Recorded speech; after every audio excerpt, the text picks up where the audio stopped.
ஒரு பாயாசத்துக்கு இவ்வளோ ஹைப்பா அப்படின்னு நினைக்காதீங்க. ட்ரிவாண்ட்ரத்தில் நீங்கள் வரீங்க இல்லைன்னா ட்ரிவாண்ட்ரத்தில் இருக்கீங்கன்னா கண்டிப்பாக இந்த கடையில் வந்து பாயாசம் குடிச்சு பாருங்கள். பெரிய ஆஹா ஓஹோ அப்படி கடையெல்லாம் கிடையாது. ஒரு சின்ன காட்டு தான். இவங்களுக்கு மொத்தம் 3 பிரான்ச் இருக்குது. இது வந்து ஜவஹர் நகரில் இருக்குது.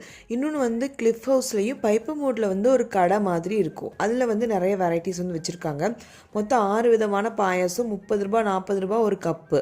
நல்லா ஒரு சாப்பிட்டு டெசர்ட்டை சாப்பிட்றதுக்கோ வீட்டில் உங்களுக்கு ஃபங்க்ஷனுக்கோ கூட வாங்கிட்டு போகலாம். மேக்ஸிமம் வந்து எல்லோரும் பார்சல் தான் வாங்குறாங்க. பட் நாங்கள் வந்து சுட சுட சாப்பிட்டோம். ஐயோ, அந்த டேஸ்ட்டை வந்து சொல்கிறதுக்கு வார்த்தையே கிடையாது. அரை லிட்ரு வந்து 150 ருபீஸ் அப்படின்னு நினைக்கிறேன்.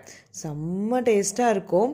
இந்த அங்கிள் வந்து பார்த்தீங்கன்னா, நான் சும்மா வீடியோ எடுத்துகிட்டு இருக்கும் போது அவங்க என்கிட்ட வந்துட்டு வீடியோ எடுக்கணுமா, நான் ஓப்பன் பண்ணி காட்டுறேன், நான் கலகி காட்டுறேன், ரொம்ப மோட்டிவேட் பண்ணி எனக்காக வந்து எல்லாமே பண்ணார்.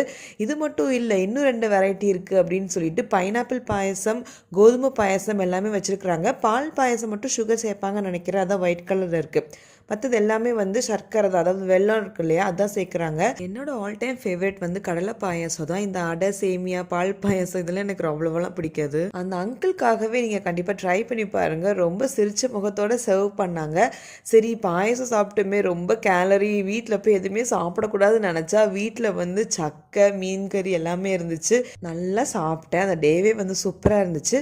பாயச கடை பேர் சொல்ல மறந்துட்டேன். மாக்காட்சியோட பாயச கடை.